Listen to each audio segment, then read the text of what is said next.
Hello बच्चों, आप सभी का स्वागत है आपके अपने YouTube चैनल मैत्री इंस्टीट्यूट में।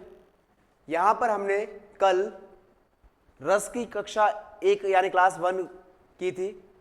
यहाँ पढ़ाई करी थी रस के बारे में, और अब हम उसी रस की कक्षा को द्वितीय स्तर पर लेने के लिए तैयार हैं। आप सभी से आशा करता हूँ आप सभी आ गए होंगे और पढ़ाई के लिए जागरूक होंगे। जैसा कि हम विधि विधान से पूर्व से करते आ रहे हैं, पढ़ाई प्रारंभ करने से पूर्व हम आपसे निवेदन करते हैं कि आप घर पर अपने मन में गायत्री मंत्र को स्मरण कीजिए, क्योंकि ऐसा करने से हमारे मन जो इधर उधर लगा रहता है वह एकाग्र होकर केवल उसी कार्य में लगता है जिस कार्य की ओर हम अग्रसर होते हैं या उसके लिए तैयार होते हैं। इसी आशा और उम्मीद के साथ हम आपसे पुनः आग्रह करेंगे, जो भी जहां भी हैं एकत्रित होइए और पढ़ाई कीजिए। बिना समय गवाए हम अपनी पढ़ाई को प्रारंभ करते हैं और रस की द्वितीय कक्षा को प्रारंभ करते हैं। आपके मन में जो भी डाउट हो, जो भी समस्या हो, जो भी सवाल हो, आप हमें कमेंट करके पूछ सकते हैं। हम आपको उन सभी सवालों के सही उत्तर और दूसरी लैंग्वेज में, सरल लैंग्वेज में देने का प्रयास करेंगे ताकि आपको समझ में आ जाए। अब आपके मन में डाउट ये होगा कि सर यहाँ जो आप पढ़ा रहे हो उस समय सरल भाषा का प्रयोग कर दे तो हमें ये सवाल ही पैदा ना हो।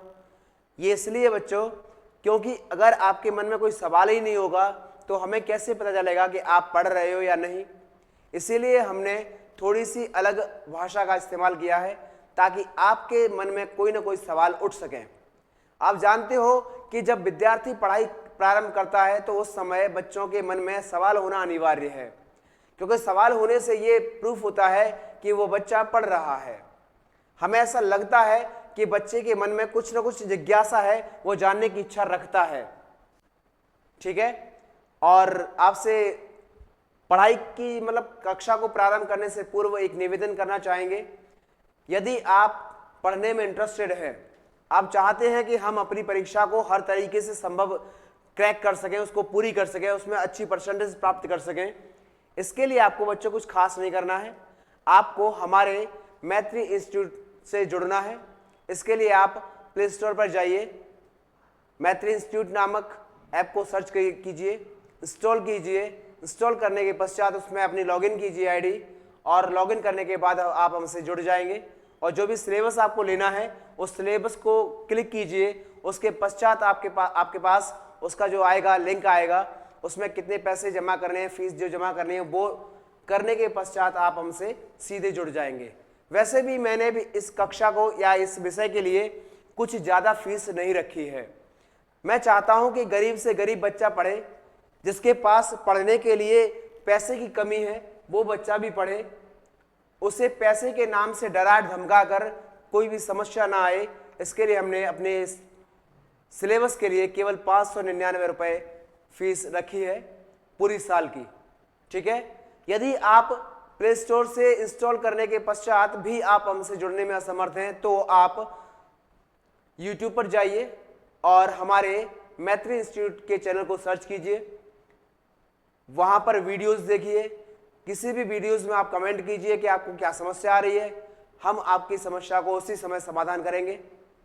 उसके पश्चात यदि आप ऐसा करने में भी असमर्थ है, आपको सर्च नहीं कर पा रहे, तो आप हमारे टेलीग्राम चैनल को ज्वाइन कीजिए। वहां पर भी आप यदि मैत्री इंस्टीट्यूट के नाम से सर्च करते हैं तो आपको वहां हमारा एक चैनल मिल जाएगा, उसमें ज्वाइन होइए और हमें अपनी तकलीफ बताइए। इसी उम्मीद के साथ कि आप हमसे अवश्य जुड़ेंगे और हमारे द्वारा पढ़ाए गए सिलेबस को आप अच्छे से सुनेंगे। इसी उम्मीद के साथ हम अपनी कक्षा को प्रारंभ करते हैं। और कक्षा में सबसे पहला प्रश्न हमें दिख रहा है बच्चों कि रसों के नाम और उसके स्थायी भावों के नाम लिखने हैं। तो बच्चों आपको बता दूं कि आपको कभी भी कहीं भी किसी भी सीरीज और कक्षा में रसों के नाम मिल जाएंगे, रसों के स्थायी भाव मिल जाएंगे, किंतु आपको एक चीज नहीं मिलेगी, वो है बेटा हिंदी अनुवाद अर्थात हिंदी अर्थ, जो कि हम आपके लिए लेकर आए हैं। कभी कभी क्या होता है बच्चों, आप प्रश्न को पढ़ते हैं, उत्तर को भी पढ़ते हैं, किंतु उस उत्तर में कुछ ऐसे शब्द आ जाते हैं जो हमें तकलीफ देते हैं, परेशान करते हैं, हम उनके भावार्थ को समझ नहीं पाते हैं। इसी वजह से आपके लिए हिंदी अर्थ का एक नया टॉपिक उसमें जोड़ा गया है, ताकि आप उसके माध्यम से इन सभी शब्दों के ढंग से अर्थ समझ सकें। और हिंदी अर्थ में वो भाषा या वो लैंग्वेज इस्तेमाल की गई है बच्चों जो आप नित्य प्रति इस्तेमाल करते हैं। ऐसा करने से क्या होता है बच्चों, ऐसा करने से आपको समझ में आ जाता है कि ये जो प्रकार हैं, ये श्रृंगार, हास्य, करुण क्या होता है, इसका सही से अर्थ समझ में आ जाता है हिंदी अर्थ के माध्यम से। ठीक है, चलिए सुनिए ध्यान से और पढ़िए समझ से। क्या लिखा है रसों के नाम में? पहले लिखा है बेटा श्रृंगार रस। श्रृंगार रस का स्थायी भाव होता है बेटा रति, और रति का मतलब होता है प्रेम। तो ये प्रेम वो है बेटा, देखो प्रेम दो प्रकार के होते हैं। प्रेम शब्द आते ही लोगों के मन में अति भयंकर बीमारी जन्म ले लेती है कि प्रेम शब्द सर ऐसा गंदा शब्द है जिसको लोग लेना पसंद नहीं करते, या कुछ लोग इसको कहते हैं सर आप, कुछ लोग ऐसे हिम्मत करके कैसे बोल देते हैं। तो बेटा मैं आपको समझाते चलता हूं। प्रेम, प्रेम मतलब वो नहीं है कि एक लड़की एक लड़के से प्रेम करती हो या लड़का लड़की से प्रेम करता हो, केवल यही प्रेम नहीं होता बच्चों। प्रेम देखो, प्रेम दो प्रकार के होते हैं। एक माता पिता अपने बच्चों से करते हैं, गुरु अपने शिष्य से करते हैं, बड़े भाई अपने छोटे भाई बहनों से करते हैं, वो प्रेम होता है। एक ये है, इस प्रेम में बेटा स्त्री पुरुष से प्रेम करता है, पति पत्नी से प्रेम करता है, और पत्नी पति से प्रेम करती है, तो लड़का लड़की से या लड़की लड़के से प्रेम करती है, ये वो वाला प्रेम है। तो ये रति वाला प्रेम है, ये अपना आकर्षित होने वाला प्रेम है। क्या है, हम किसी की तरफ आकर्षित होते हैं, किसी की तरफ मोहित होते हैं, उस प्रेम को प्रदर्शित करने वाला प्रेम है ये वाला। और रति वो उसका स्थायी भाव है श्रृंगार रस का।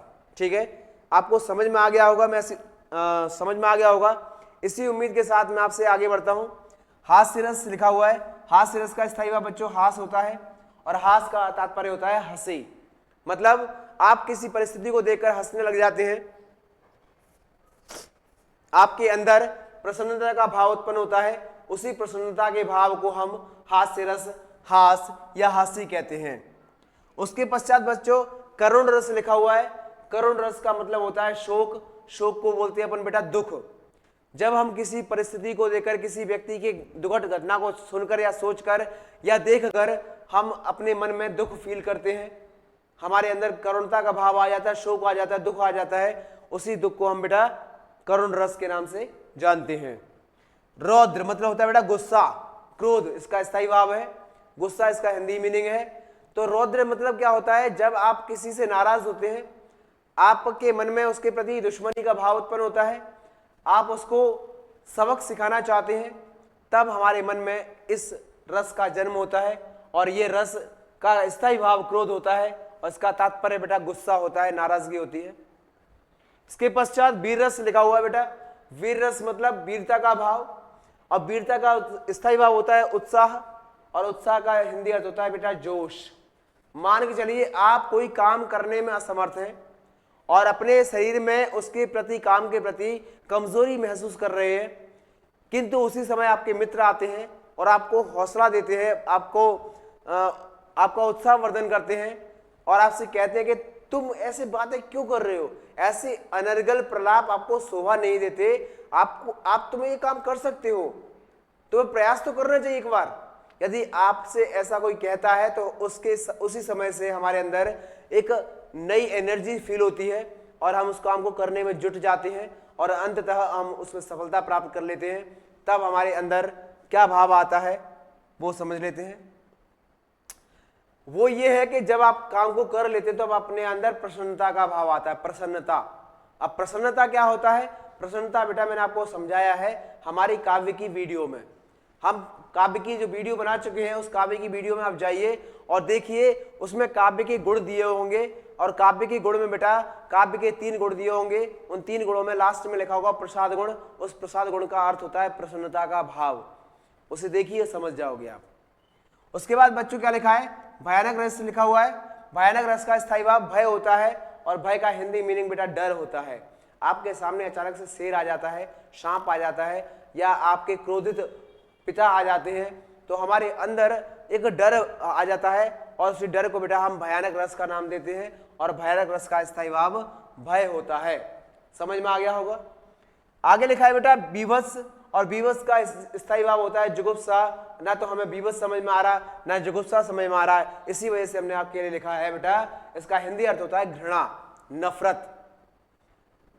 घृणा किस विषय से होती है? घृणा आप किसी की गंदे कपड़े देखकर हो सकती है, उसकी गलत आदतों को देखकर हो सकती है, या वो जो बातें कहता है, गंदी गंदी बातें करता है, अश्लील बातें करता है, उसको सुनकर हो सकती है। तो जो घृणा है वही बेटा क्या है अपने लिए? विवश होता है, और विवश जो होता है उसका स्थायी भाव जुगुप्सा होता है। आपको समझ में आ रहा होगा। साथ ही साथ देखो प्रश्न पॉइंट नंबर 8 में देखते हैं अपन, अद्भुत रस लिखा हुआ है। अद्भुत रस का स्थायी भाव बेटा विस्मय लिखा हुआ है, और विस्मय न जानते हम, अद्भुत भी नहीं जानते, तो हम क्या जानते हैं? हम जानते हैं बेटा आश्चर्य होता है इसका मीनिंग। आश्चर्य मतलब शुद्ध हिंदी में बात करें तो अचंभा होता है। हम अचंभा मतलब क्या होता है बेटा? जब हम किसी चीज को पहली बार देखते हैं और हमें लगता है कि ये तो वो हो ही नहीं सकती थी, और वो हो जाती है तो हम आश्चर्य करते हैं। जैसे मान लो कोई गरीब बच्चा है और उसकी पढ़ाई करने की क्षमता नहीं है, और पढ़ ले किसी परिस्थिति के कारण, या मान लो कि भगवान उस पर मेहर कर देते, कृपा कर देते हैं, उसके कारण वो पढ़ लिख के जाता है और कोई बड़ा अधिकारी बन जाता है, और बनने के बाद जब पहली बार हमारे सामने आता है तो हमें आश्चर्य होता है, आखिर इसके पास इतनी सुविधा न होने के कारण या बाद भी ये इस मुकाम तक कैसे पहुंचा। इस बात को सुनकर ही हमें आश्चर्य होता है, और वही आश्चर्य हमारा बेटा अद्भुत रस कहलाता है, उसका स्थायी भाव विस्मय कहलाता है। समझ में आ गया? चलिए अगला लिखा है बेटा शांत रस, और शांत रस का स्थायी भाव होता है निर्वेद। निर्वेद का मतलब होता है शांति। आप किसी जगह पर ध्यान की मुद्रा में बैठ जाइए और इधर उधर की फालतू बातों को अपने मन से त्याग दीजिए, और अपनी सांस को ध्यान से सुनिए।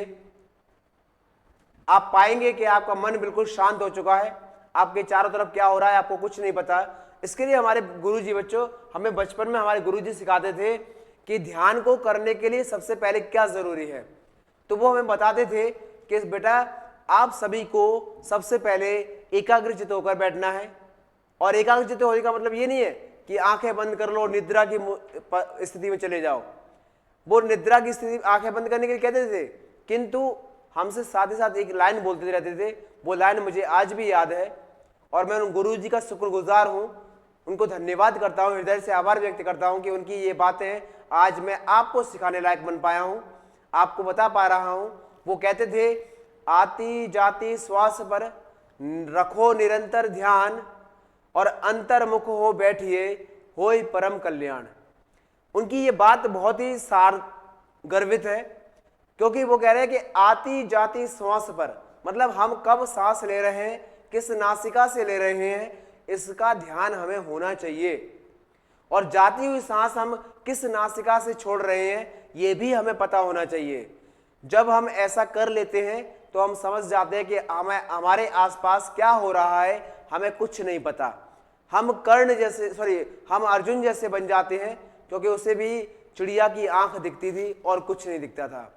तो आती जाती श्वास पर रखो निरंतर ध्यान, अंतर्मुख हो बैठिए होए परम कल्याण। इसका मतलब ये है कि अंतर्मुख होना है, अपने भीतर झांक कर देखना है, अपनी बुराइयों को निकालने का प्रयास करना है। आप सभी को यदि याद हो बच्चों, तो आपने देखा होगा, सुना होगा, किसी पुराण में, टेलीविजन में देखा होगा, तो भगवान कृष्ण 52 अवतार में आए थे और उन्होंने कहा था कि मैं हर मनुष्य के सीने में हूं। और आपने देखा हो रामायण में भगवान हनुमान जी ने भगवान राम और माता सीता को सीना फाड़ कर दिखाया भी था। इसी प्रकार हर व्यक्ति के मन में भगवान समाये हुए हैं, किंतु उन्हें प्रकट करना, उन्हें समझना, उनकी शक्तियों को जानना और अपने अंदर अलौकिक शक्ति महसूस करना, ये कोई बिरले लोग ही कर पाते हैं। बिरले लोग मतलब ये लोग होते हैं बेटा, जो लोग अपने मन को, अपनी परिस्थिति को कंट्रोल कर लेते हैं, अपने आप को उस परिस्थिति के वशीभूत कर लेते हैं, वही लोग कर पाते हैं। वरना हम तो कभी ध्यान करने बैठते भी है ना बेटा, तो हमारा मन उन चीजों को याद करता है जो हमारे मन में पहले कभी थी नहीं।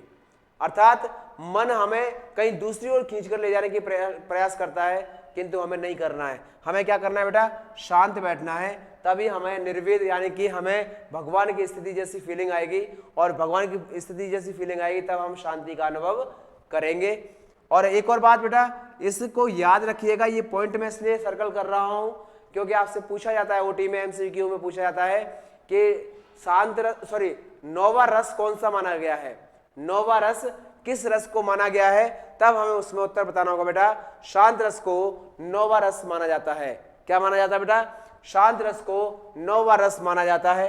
इसके पश्चात फिर आते हैं अपन बेटा वात्सल्य रस की ओर।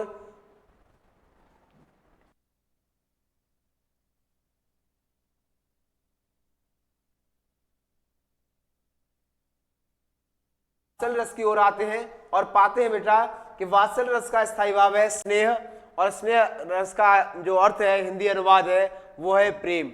यानी प्रेम एक बार पुनः आ गया है, परंतु ये प्रेम वो वाला है बेटा कि माता पिता अपने बच्चों से करते हैं, गुरु अपने शिष्य से करते हैं, और बड़े भाई या बहन अपने छोटे भाई बहनों से करते हैं। ये वो वाला प्रेम है। अभी अपन परिभाषाएं पढ़ेंगे, डेफिनेशंस पढ़ेंगे, उनमें इसी तरीके से डेफिनेशन बनाई गई है आपके लिए, ताकि आपको उस रस का सार समझ में आ सके। आजकल मैंने देखा है बच्चों कि बहुत सारे शिक्षकगण बच्चों को एक रटी रटाई डेफिनेशन रटाते हैं, जो हमने रस की निष्पत्ति में पूर्व वीडियो में पढ़ी थी, उसी वीडियो को एडिट करके और सभी रसों में स्थानांतरित कर देते हैं। इस डेफिनेशन को लिखना आसान है, समझना आसान है, किंतु हमें यह पता नहीं चल पाता कि वो रस जो बना, जिस रस की हम बात कर रहे हैं, वो कैसे बना, आखिर उसका रीजन क्या था, कैसे प्रकट हुआ, ये सब हम उसमें समझ नहीं पाते। इसलिए हमने आपके लिए हर रस का अलग अलग तरीके से परिभाषा लिखी है, ताकि आपको उस रस का असली तात्पर्य समझ में आ सके। आगे बेटा लिखा है भक्ति रस लिखा हुआ है। भक्ति रस का बेटा जो स्थायी भाव है वो है अनुराग, और अनुराग का मतलब होता है बेटा भजन।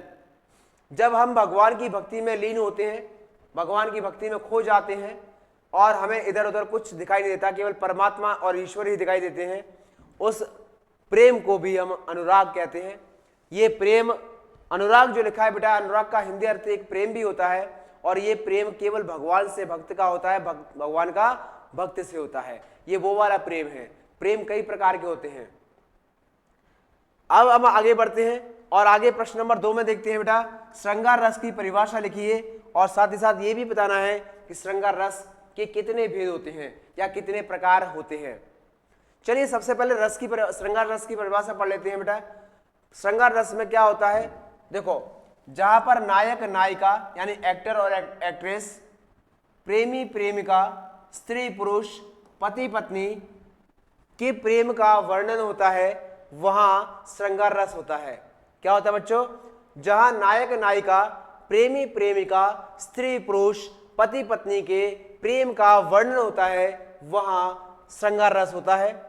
इसके अंतर्गत और भी चीजें आती हैं। वो क्या है? इसके अंतर्गत वसंत ऋतु, सौंदर्य, प्रकृति, सुंदर वन और पक्षियों का वर्णन भी पाया जाता है। मतलब कहने का ये है कि जितने पॉइंट आपको ऊपर की लाइन में दिख रहे हैं, केवल वही नहीं आते, और भी चीजें आती हैं। जैसे वसंत ऋतु आती है, हरियाली का जो प्रतीक है वो आती है, सौंदर्य आता है यानी सुंदरता आती है, प्रकृति का वर्णन आता है, सुंदर वनों का वर्णन आता है, पक्षियों का कोलाहल आता है, पक्षियों की चहचहाहट आती है, पक्षियों की आवाज आती है, यानी कि कई प्रकार के और भी तथ्य हैं जो श्रृंगार रस के अंतर्गत आते हैं। ठीक है। उसके पश्चात बच्चों श्रृंगार रस के 2 भेद होते हैं। कौन कौन से होते हैं श्रृंगार रस के 2 भेद? संयोग श्रृंगार और वियोग श्रृंगार। संयोग श्रृंगार और वियोग श्रृंगार, जैसा कि आपको नाम से ही पता चल रहा है, संयोग मतलब होता है मिलना और वियोग मतलब होता है बिछड़ना। तो अब इसमें क्या है, चलिए इसके बारे में जान लेते हैं। हम देखते हैं बेटा, संयोग श्रृंगार लिखा है तो लिखा है जब प्रेमी प्रेमिका, पति पत्नी, नायक नायिका, स्त्री या पुरुष के बीच होने वाले परस्पर मिलन या स्पर्श को संयोग श्रृंगार कहा जाता है। मतलब पहली बार कोई स्त्री पुरुष मिलते हैं, मिलने के बाद वो अपने अंदर प्रेम का भाव महसूस करते हैं, उसके पश्चात वो स्पर्श करते हैं, एक दूसरे को छूते हैं, टच करते हैं, उस भाव को हम बेटा संयोग श्रृंगार कहते हैं। संयोग श्रृंगार का उदाहरण क्या है बेटा?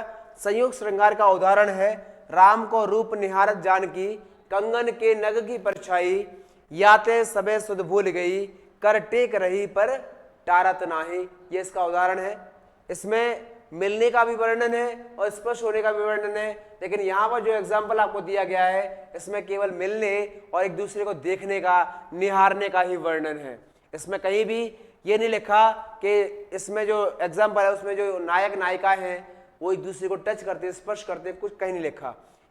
इसमें केवल मिलन है, देखना है, निहारना है, उसकी एक दूसरे को ताकते रहने का विचार जो है वो है अपना संयोग श्रृंगार का उदाहरण।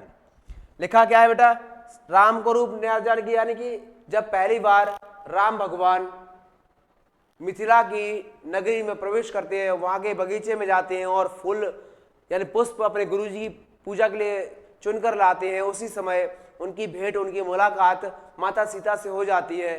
किंतु माता सीता उनके सांवले शरीर पर मोहित हो जाती है और उन्हें एक तक देखती रहती है।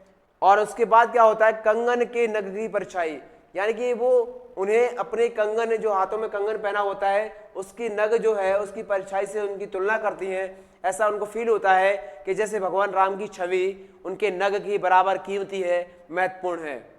याते सबे सुध भूल गई, उनको देखने के पश्चात वो सभी बातें भूल गई हैं, सुध भूल गई हैं, मतलब वो सभी विचार भूल गई हैं, वो किस काम से आई थी, कहाँ खड़ी हैं, क्या कर रही हैं, ये सब उनकी नजरों से, उनके दिमाग से बाहर निकल जाता है। कर टेक रही पर टारत नाही, मतलब जब उनकी सहेलियां उनके को बुलाती हैं तब वो जाने के लिए हाथों से कहते हैं कि मैं आ रही हूं, किंतु वो जा नहीं पाते क्योंकि वे भगवान राम के रूप पर मोहित हो चुकी हैं, उनके बंधन में जकड़ चुकी हैं और उस बंधन से, जकड़े हुए बंधन से निकल पाना इतना आसान नहीं होता, ऐसा इसमें दिखाया गया है। फिर बच्चों क्या लिखा है, वियोग श्रृंगार लिखा है, और वियोग श्रृंगार में क्या बताया गया है, जो संयोग में था उसका अपोजिट किया गया है। वहां मिलने का बात हो रही थी, यहां बिछड़ने की बात होगी, तो इसमें क्या है बेटा, जहां प्रेमी प्रेमिका के बिछड़ने का वर्णन होता है उसे हम वियोग श्रृंगार कहते हैं। क्या होता है, इसमें बिछड़ने का वर्णन होता है, उसमें मिलने का वर्णन था। अब बिछड़ने में अपन देखते हैं बेटा, मेरे तो गिरधर गोपाल दूसरो ना कोई, ये मीराबाई जी आपने कभी सुना हो, राजस्थान के रहने वाले, राजस्थान में उनके ससुराल थे, और वहां पर जो मीराबाई थी वो मीराबाई संसार में जो उनका पति था उसे न मानकर भगवान कृष्ण को अपना पति मानती थी, उनसे दूर थी, उनकी विरह में जल रही थी, उनकी यादों में जल रही थी, उनसे मिलना चाहती थी। तो वो बार बार लोगों को एक ही बात समझाती हैं कि मेरे तो गिरधर गोपाल दूसरा ना कोई, जाके सिर मोर मुकुट मेरा पति सोई, मतलब जिसके सिर पर मोर मुकुट लगा हुआ है, मोर मुकुट पहना हुआ है, केवल वही व्यक्ति मेरा पति है और कोई नहीं। और आपको पता है कि मोर मुकुट केवल और केवल भगवान कृष्ण के माथे पर ही था और किसी के पर नहीं। तत्पश्चात प्रश्न नंबर 4 देखते हैं बेटा, हास्य रस की परिभाषा उदाहरण सहित लिखिए, और साथ ही साथ ये भी बताना है कि हास्य रस कितने प्रकार के होते हैं।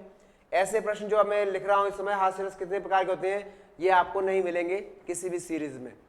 और आपको लगता है कि अगर मोस्ट क्वेश्चन पढ़ने हैं बच्चों, तो यहाँ आपके लिए नहीं है, ये डीपली जानकारी के लिए है, और यहाँ पर आपको संपूर्ण जानकारी प्रदान की जा रही है ताकि आप किसी भी क्षेत्र में अटके नहीं। मैं चाहता हूं कि आपको किसी भी प्रकार की समस्या ना आए, किसी भी प्रकार की दिक्कत ना हो, किसी भी सवाल के सामने आप कमजोर महसूस ना करो, कोई भी सवाल आपको कमजोर करने का प्रयास नहीं कर पाए, इसलिए सब कुछ दिया जा रहा है आपको। लिखा है हास्य रस मनोरंजक होता है।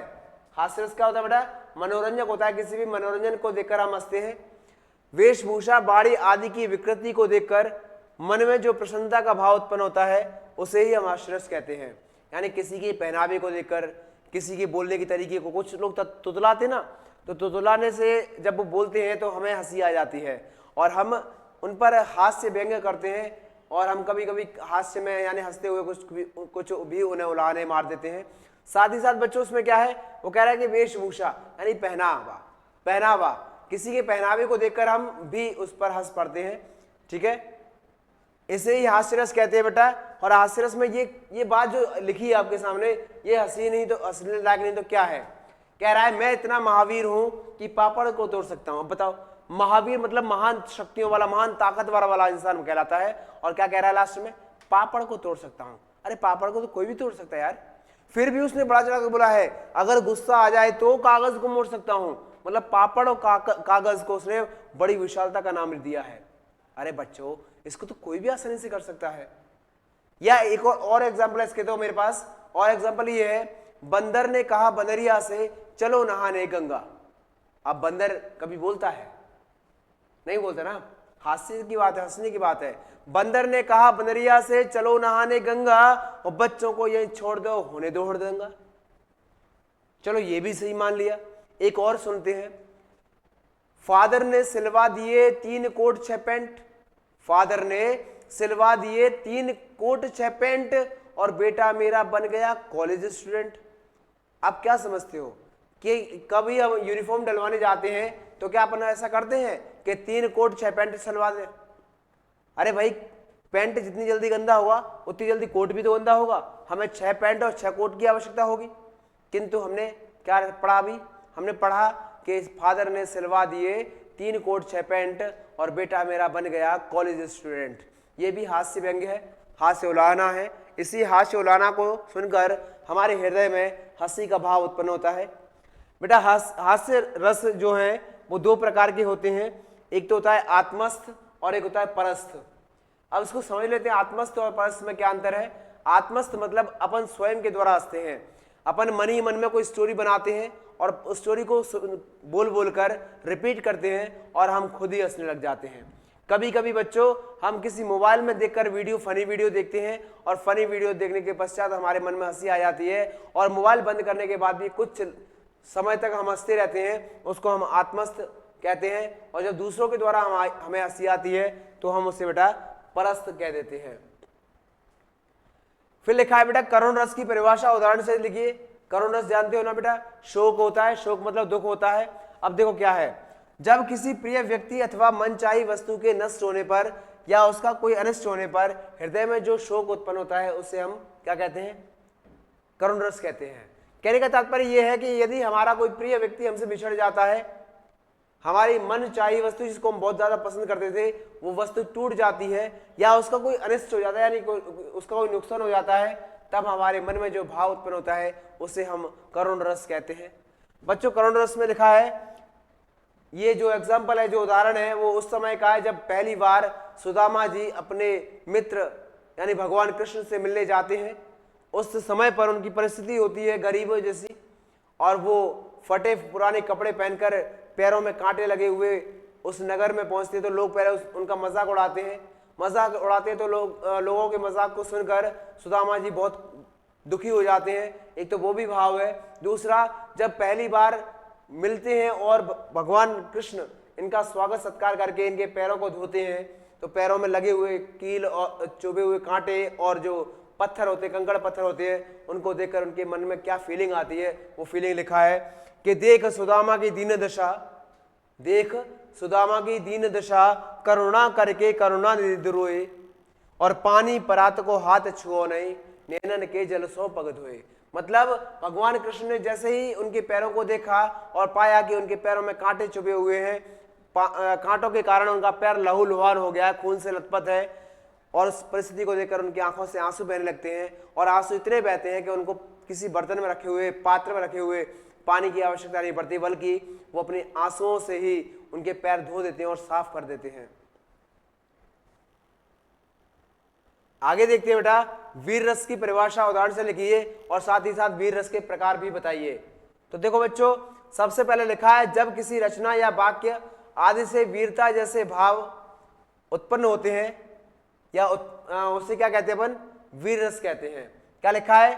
जब किसी रचना या वाक्य आदि से वीरता जैसे स्थायी भाव की उत्पत्ति होती है उसे हम क्या कहते हैं? वीर रस कहते हैं। वीर रस बच्चों 4 प्रकार के होते हैं, युद्ध वीर, दान वीर, दया वीर और धर्म वीर। कितने प्रकार होते हैं बेटा? 4 प्रकार होते हैं, युद्ध वीर, दया वीर, दान वीर और धर्म वीर। ठीक है, इसके जो एग्जाम्पल है, उदाहरण है, वो सुभद्रा कुमारी चौहान जी की कविता से लिया गया है। उनकी कविता का नाम था झांसी की रानी, उससे लिया गया है। बुंदेले हर बोलों के मुख हमने सुनी कहानी थी, और खूब लड़ी मर्दानी वह तो झांसी वाली रानी थी। आपने झांसी वाली रानी का नाम सुना होगा। बचपन का नाम मनु था, फिर उनका नाम मणिकर्णिका रखा गया और उसके बाद रखा गया उनका नाम रानी लक्ष्मीबाई। और वो रानी जो अकेली पुरुषों की तरह लोगों से लड़ती रही, अंग्रेजों से लड़ती रही और उन्हें खदेड़ने का प्रयास भी किया, किंतु हमारे कुछ देशद्रोही लोगों ने अंग्रेजों का साथ दे दिया, जिसके कारण उनको अपनी देह त्यागनी पड़ी, अपने प्राण निष्कासित करने पड़े। किंतु अंग्रेज इन्हें कभी पकड़ नहीं पाए थे। इन्होंने स्वयं अपने कटारी से, अपनी चाकू से अपने प्राण ले लिए थे। रौद्र रस की परिभाषा और उदाहरण देख लेते हैं बच्चों।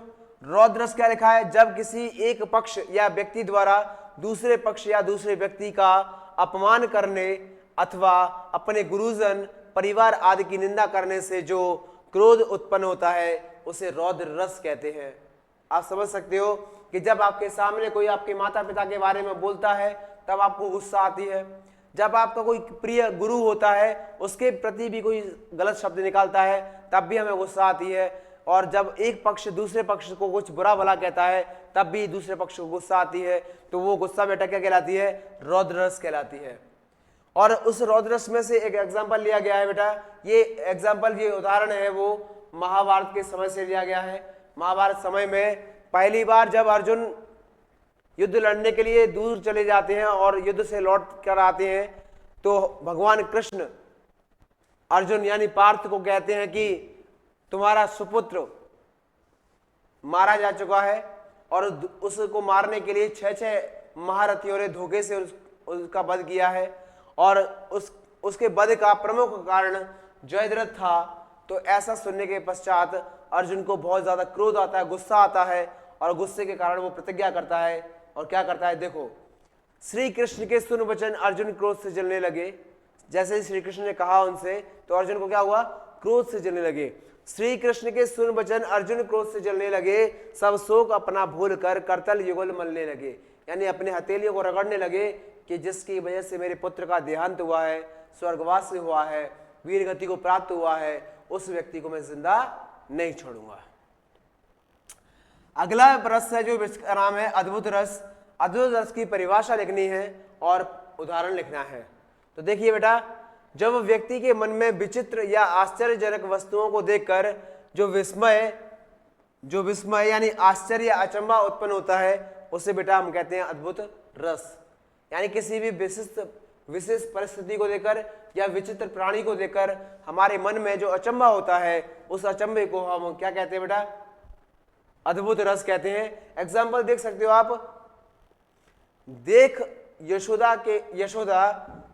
यशोदा शिशु के मन में, देख यशोदा शिशु के मन में सकल विश्व की माया, क्षण भर को वह बनी अचेतन, हिल न सकी कोमल काया।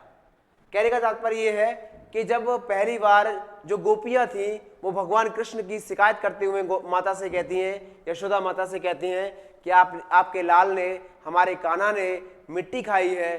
तो माँ यशोदा उनको मुंह खोलने के लिए कहती हैं और ये देखना चाहती है कि उसके मुख में मिट्टी है या नहीं है।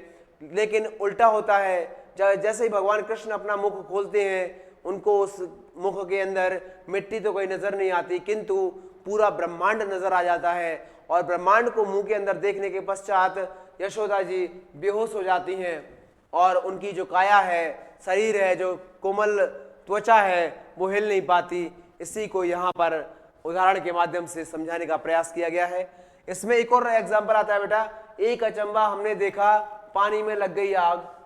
एक अचंबा हमने देखा, पानी में लग गई आग और पानी जल गया, मछली खेले फाग।